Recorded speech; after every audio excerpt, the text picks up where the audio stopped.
NBA is back in action, so are we here at WinDailySports.com. This is all sponsored by the Sharp app. Go to sharp.link, find all the ways to download the Sharp app, Google Play Store, Apple App Store. Yes, big win for our guy Jimmy Wagner in the NFL yesterday. And we're going to try and do the same here for the NBA DFS pre-lock live stream, which you're tuned into right now of WinDailySports.com. Also, be sure to sign up. We got a nice sale going on. Friday sale is the promo code that you can use. You get 50% off on some of the subscriptions here at WinDailySports.com. Ghost, good to see you, man. Hope everything went well for your Thanksgiving and everybody out there listening as well. But don't want to spoil this too much. We got an NBA slate to go over. We can't wait around. We got to talk about this. I'm so happy to have NBA back. Oh my god, yesterday I didn't like. It's kind of like that Will Ferrell meme where he was like, I don't really know what to do with my hands. Like I was like, what do I do? Like it's a Thursday during the week and there's no NBA. But happy Thanksgiving to you and your family, of course, bro, and everyone else that's listening, everyone at Win Daily Sports, and everyone that's watching on YouTube as well. So happy Thanksgiving to you all. No hat Look at today. The flow is great. Habs game today. The Habs are in action tonight, game 1 of a back-to-back. So going out to watch the game tonight. There you go. A little night with the boys there. So yeah, much and I after imagine a tough week. So you'll be keeping track of your lineup. And where are we starting out with this one today? We got a lot of the top guys on this slate. I know there are a few injury things, but what are we looking at for today? Where do you want to start off with this one? So I'm actually going to change it up a bit today just because it's Fajita Friday, spice things up a little bit. We will go by pricing grid brackets today. So I'm going to ask you to put 4 names to the right side of the screen. That way I don't forget to talk about any one of them. And then we'll just shift them back into the player pool on the left. Nice. And then we'll go on to the next price bracket. So we are going to add LaMelo Ball, Jason Tatum, Ja Morant, and Jonte Murray. So I will I'll kind of talk about Tatum last because for me it's really about the 3-point guards that we put up on the screen there. Yep. I have a bet on each one of these individuals to triple-double tonight. Wow. So okay. They all 3 of them are in absolute smash spots, and I will be anchoring my build around 2 out of the 3-point guards that we have on the right side of your screen right now in LaMelo Ball, Ja Morant, and DeJounte Murray. So beginning with LaMelo Ball, it's a marquee matchup. And while Charlotte and Minnesota are not exactly familiar foes, they are going to be for the next, hopefully, decade plus, as long as both Anthony Edwards and LaMelo Ball stay in Minnesota and Charlotte respectively, because those were the number 1 and number 3 picks of that draft class. So LaMelo Ball infamously, I guess I could say, falling to number 3. I had him going number 1. I'm pretty sure everyone now, a year plus into his career, should have think that he went number 1. Number 1, yeah. So I was talking about that with Mike, obviously, on our draft preview show that night, and I was like, "There's no way that I wouldn't take LaMelo Ball number 1 right now." Going over prospect profiles and whatnot, but here we are. LaMelo falling to the Charlotte Hornets at number 3. No Patrick Beverley for Minnesota tonight, and while they do rank 8th in defensive rating, they rank 26th in adjusted defensive rating according to our projection model. So their defensive rating has been a lot of luck, a lot of missed opportunities by other offenses based on the opponents that they have played. And tonight they're playing LaMelo Ball, Miles Bridges, and the high-flying Charlotte Hornets offense, who rank top 5 in the NBA in pace. Look for LaMelo Ball to absolutely rake in this matchup with no Patrick Beverley as the primary ball handler, primary defender on the primary ball handler for the Minnesota Timberwolves. As of Ja Morant, Atlanta ranks 23rd in the NBA in points allowed in the paint per game. Who leads the league in points in the paint per game is none other than point guard.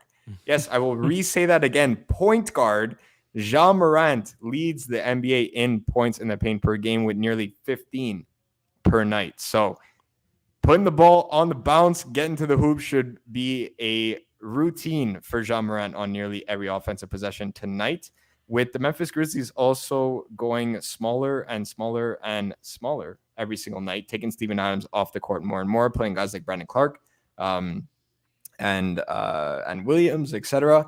They are playing fast, and that's exactly what we want for our NBA DFS lineups.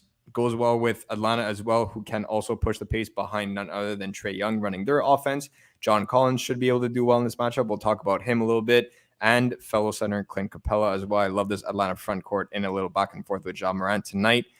Atlanta also ranks bottom 10 in the NBA to pick and roll primary ball handlers. So again, Jon Morant checks off all the boxes for me tonight, and he is one of the highest rated players in my model. And then third, and certainly not last of the list, is none other than the best point guard in the league. It's a great day to be great when we get to watch the best point guard in the league in Jonte Murray. Because who doesn't want to watch a nice Boston Celtics versus San Antonio Spurs game on a Friday night, right? But you get to watch Jonte Murray tonight, so consider yourselves lucky because he is the best. So Jonte Murray, outside of that blowout loss to Minnesota, where the whole Spurs offense was just struggling, they couldn't hit a single shot. Jonte Murray also seeing way lower volume than usual, and when he was dishing the rock, he could have ended that game with 25 assists if people were actually hitting shots. But if you look at everyone's output that game, it was 0 for 8, 1 for 9, 3 for 10. It was an absolute disaster. So if we take out the outliers out of his last 5 games, he seemingly has a triple-double every single game. So 22, 8, and 11, 18, 10, and 11. So that actually is a triple-double. 26, 12, and 9, 1 assist shy again, and then a 22-point triple-double against the Lakers, who absolutely blow against primary ball handlers with Russell Westbrook now manning their offense. So Jonte Murray gets an absolute beautiful matchup tonight in Boston. No Robert Williams on the floor. Their defensive scheme goes in absolute shambles when they don't have Time Lord out there manning the paint for them because they don't know who mans the paint. They are so used to running a 1-4 defense where Robert Williams just stands there with his arms up and gets 6 blocks a game, where now they can't do that when they're using a combination of guys like Grant Williams and even Jason Tatum playing some 4 hybrid 5 kind of in an offensive role more so. But on the defensive side of things, they are beyond lost without Time Lord manning their paint. So look for DeJounte Murray to be able to rebound the ball really well. He's going to be able to get up there in assists as he always does, averaging over 8 of each. So 8 rebounds and 8 assists. He's got 8.2 of each per game this year. Leads the Spurs in every statistical category there is outside of rebounds per game. That nod goes to Jakob Poeltl, who is back in the lineup for the Spurs. But guess who's second in that statistical category? None other than DeJounte Murray. So leading everywhere across the board. I really do like him at 9,400. All right, so those are the top plays. And within there were a couple of games that you really like. We'll start off with this one, Minnesota-Charlotte. Is there anything outside of LaMelo Ball that you also like in this game? There is. So I'll kind of defer it into 2 different sections. I'll talk about the mid-range, who is I'll throw Terry Rozier in there too as an honorable mention just because he's been hot. But again, I don't really recent form is more of a golf stat for me. It's not really an NBA thing. But again, when you're looking at Anthony Edwards tonight against the Charlotte defense, who struggles mightily all around the court, but especially in the paint, Anthony Edwards is going to be able to put the ball on the bounce and be able to get to the rim with ease tonight. So the one thing that scares me about playing either one, you cannot play both of them together. You certainly can't play both of them together. But either one of playing Anthony Edwards or Karl Anthony Towns tonight is that you don't know who's going to be the one to take 25 shots. So I've said this time and time again. Would I take Anthony Edwards on my team? Absolutely not. Because he just goes out there and plays hero ball. And in a battle against LaMelo Ball, where it's the battle of that draft class, it would not surprise me in the least to see Anthony Edwards take 30 shots tonight. So at 7,500, he is certainly in play. And especially if you're playing LaMelo Ball and you're not going into the value plays that I'll touch on in a little bit from this very same game, then you can go to Anthony Edwards. So my strategy tonight is I'm either going 2 value plays from the Timberwolves or I'm playing Anthony Edwards. You can't play a combination of both because I'll touch on those value plays. The other guy I like on in the mid-range is actually on the flip side of the game is Terry Rozier. So the one thing that I will say about this one is that because I'm so invested at LaMelo Ball with only 2% of the field rostering him tonight, I'm not playing Terry Rozier whatsoever because I don't want him taking 22 shots, right? So as much as LaMelo Ball can still get there, even if he takes 22 shots, I want LaMelo driving to the hoop and playing aggressively all game long. And he can't do that if he's constantly kicking it out to Terry Rozier, right? So that's one thing where Minnesota's defense will adjust. And with no Patrick Beverley, it really changes the atmosphere of things where LaMelo is going to be playing a lot more aggressive because he's going to be able to beat his man one-on-one. Whereas the nights where he ends up driving, because people respect that about his game because he's very good at it, when he ends up driving and he gets these kick out assists, it's likely to guys like Terry Rozier, Gordon Hayward, and Miles Bridges when they knock down these threes or they're knocking down their mid-range jumpers. But again, when he's able to get around this primary defender tonight, who's likely going to be one of the value plays that I'm talking about, he's going to go right to the rim. So I'm not playing Terry Rozier because I am all in on LaMelo Ball. But if you land on him because you are not playing LaMelo Ball, I am more than okay with that. I'm just personally taking a different route, but it's one or the other for me. What are those value plays over there in Minnesota? Yeah, so a ton to be had, especially on that side of the ball. We'll talk about Vanderbilt first. Logging some serious minutes at the 4 for Minnesota, especially with Towns getting in some foul trouble lately. I don't see that happening whatsoever tonight with Mason Plumlee in the paint there. So we can't really look at that. But even when Towns is logging some serious minutes for the T-Wolves, Vanderbilt has been seemingly over 23 minutes a game for the longest time now, right? So very strong rebounder, which also cuts into Towns' ceiling because we want a 35, 15, and 5 game when we're paying $10,000+ for Karl Anthony Towns on a slate like this. So that's where I'm going with a bit more of a value in Vanderbilt. Not exactly punt range for me at 4,700. And the price tag is a little elevated because I would want at least 28 to 30 from him. 25 would be, a floor type of situation where I'm like, okay, it's not good, but it's not exactly bad. Like I'll take 25 from Vanderbilt tonight, but I'm really trying to aim for that 30 spot. So in a game where Charlotte is struggling mightily on the offensive side of the glass, I know people don't really typically look at that stat, but that's huge for me when we're talking about secondary rebounders on teams. Vanderbilt has been cleaning up the defensive glass for Minnesota. Highest defensive rebounding rate on this team, actually. He actually rebounds the ball better on their own side of the court than Karl Anthony Towns right now. So that's where the interest comes for me in Vanderbilt. And then the other value play, we talked about Patrick Beverley being out here. This team is not only lacking defense, but what they do get is a ton of more offense with Beasley getting back into this lineup at 3,900. Look, is it a surefire player? I don't like to call anyone a lock. I don't like using that word in DFS, period. It's professional sports. I don't like using this word because people use it way too much there. But like the whole variance of things, it is completely normal when it comes to NBA because offensive change, I don't want to say night to night, but they can change routinely based on matchups, right? So with Malik Beasley being out there, you're going to want him to take a ton of shots. And then that's where, again, you have to wonder, there are only so many shots to take tonight. If Edwards is getting 20+, that means likely a guy like Karl Anthony Towns is not. Same thing goes for vice versa, right? So I'm likely to turn to a guy like Malik Beasley, who had only 3,900. If he ends up being the one that only takes 10 shots, well, that's okay. He's 3,900. But if Anthony Edwards at 7,500 is the one that only takes 15 shots, we're in trouble.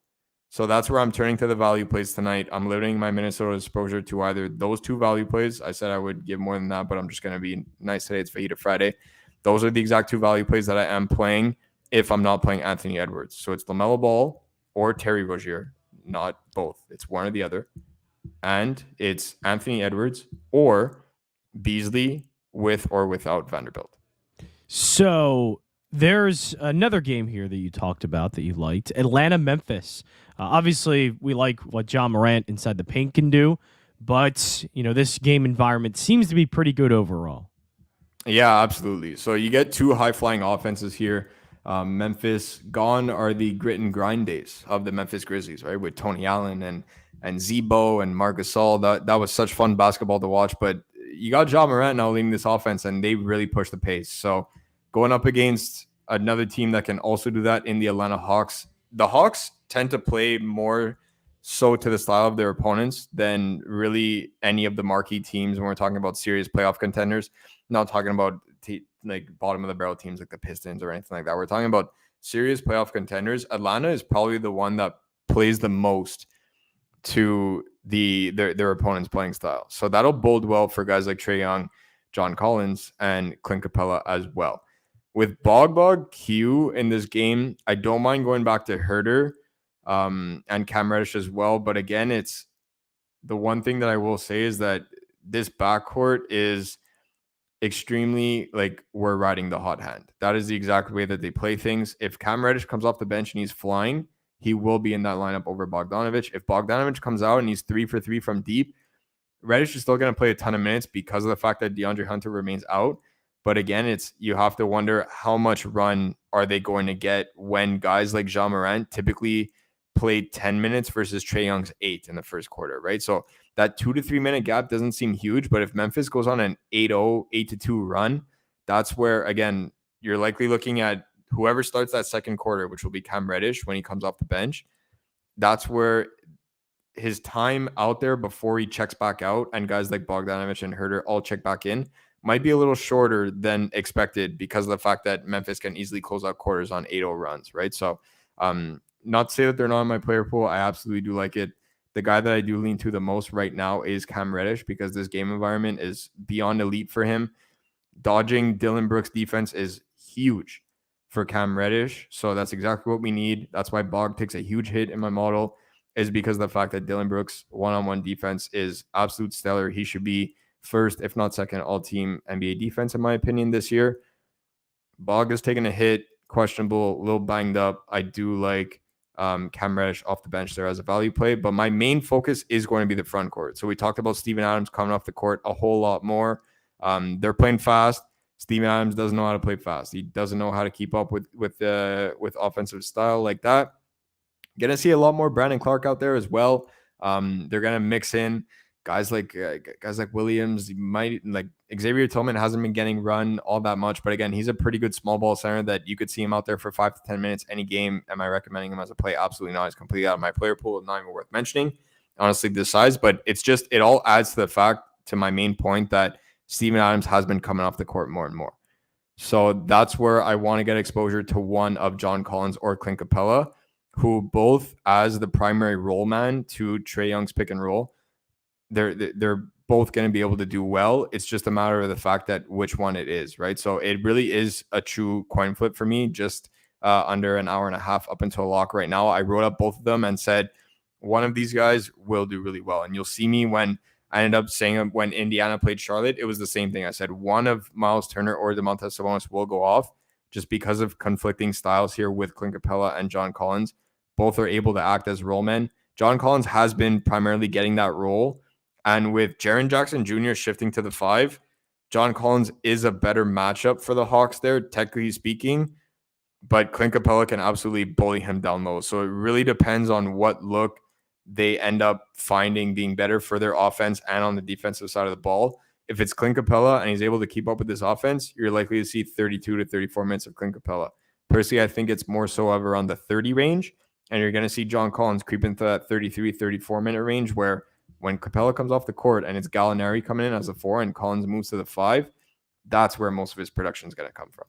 So good question here from Jimmy Wagner. Would you play LaMelo, Murray, Ja together tonight? Obviously, that would be a stars and very much scrubs lineup, but is that one we can do today? Yeah, so I did toy with it a little bit. My issue is position scarcity. So I don't want to punt center tonight. And that's my main issue, is that by doing that, you have to punt center. I guess my main option there would be Precious Achiuwa. But again, it's like I found myself forcing in value plays that I didn't want. Like I still wanted Beasley with Vanderbilt, if not at least. Like that's where my mainly it was the center. My forwards were not exactly too hot either, but my center was like, oh man, I looked at my path to failure, and the center that I kept going back to, no matter which option I ended up landing on, that's where it was a complete dumpster fire for me. So if you're comfortable with that center that you roster, you can certainly do it. There's guys like Beasley, guys like Reddish. There are a ton of low price guys that are fairly high in the model tonight if you want to take that risk. And especially if all three of them end up triple doubling. I mean, I hope so. Right. I have a bet on each of them individually. That'd be huge. But you could easily get 180 from those three guys if all three of them have ceiling games. But again, it's just keep in mind that not only do you need that, you also need these value guys to pan out, right? That's the one risk when you end up not only going extremely stars and scrubs, but the fact that you're taking your point guard spot, your guard spot, and your utility spot, right? So that's just one thing to be wary of. So also another interesting question: can Capella and JC go together? Yeah, that's what I would not do that. It's very clearly a one or the other type Right, because you got to think, right? So Trae Young runs that offense. He stands at the top. He stands right at the top of the paint, and then he usually backs up a little bit, whatever. Like he usually tries to take 3-4 steps forward, and then he backs all the way back up, and he resets the offense. So their offense usually starts like 20 seconds left on the shot clock instead of 24, because Trae Young always moves up a little bit, then comes back, tries to move that defense back, because that's when their play really starts. They end up getting that high screen. You set a high screen for Trae Young, it's really dangerous. It is, because he's able to throw up that 3-pointer as quick as anybody in the league, and he's able to make them just as well also. And then with his drive rate being as high as it is, you know that that's his number one option, and he's looking for that roll man right away. All that to say that the one that sets that high screen can be Clint Capella or John Collins, literally on any possession. So right now it has been more of John Collins, but for as long as Steven Adams is out there, it will be Clint Capella. So that's where it really depends on, like, this is going to be a pure coaching matchup for me. Yeah. And that's where it's like, okay, I want to see who makes the first move. Is it going to be Memphis that takes Adams off the court to try and force them to take Capella off? And if they do end up doing that, is Atlanta going to react by taking Capella off the court, or are they going to say, okay, go bully Jaren Jackson Jr. in the paint now? That for me is what's going to be really fun to watch. So I know it's not exactly a DFS tip there, but just if you end up watching that game, it just see how that plays out. We'll end up coming back to it. Yeah, and we'll finish this here. One lineup question, and then we'll wrap things up. But how does this lineup look? Ball, Beasley, Reddish, Vanderbilt, WCJ, Ja, Robinson, Earl, Collins. That's really strong. I like that a lot. I like it a lot. Tell me Jimmy Wagner's going to win again 2 days in a row? I mean, there's something that really works well about that lineup, right? You got Collins going back and forth with Ja, LaMelo with you opted for the 2 Minnesota value guys instead of Anthony Edwards, which I like. You got Cam Reddish coming off the bench, which fits well when John Collins is eating in that starting 5. WCJ is one of the highest ranked mid-range guys in the model and just overall. And GRE's been looking good for OKC. They know that they got nothing to play for, and they know that playing guys like Derek Favors and Mike Muscala is not going to get them any further into their development. So GRE out there at 4,300, yeah, for sure. I like that.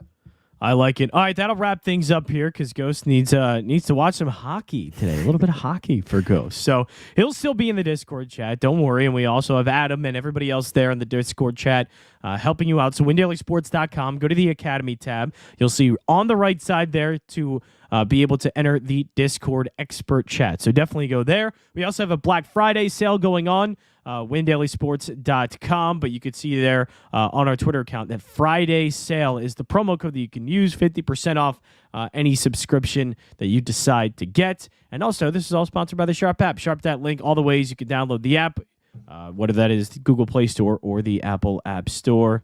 Ooh, that's rough. Anything bad to say about the Portland Trailblazers real quick then? No, you're going to be nice? Going to be nice in the Fajita Friday? He knows I like that team too much, man. They just got they got to get their together. Yeah, they got to figure it out, man. I'm tired of seeing Nurkic. I'm tired of seeing Nurkic take 3 to 5 business days to drop 20 and 10, and then he goes and does that in 9 minutes. Keep going in the wrong direction. Trade Damian Lillard to the Sixers, and we'll all be good to go. Speaking of good to go, we are as well. We'll be back next week with some more NBA DFS here at Win Daily.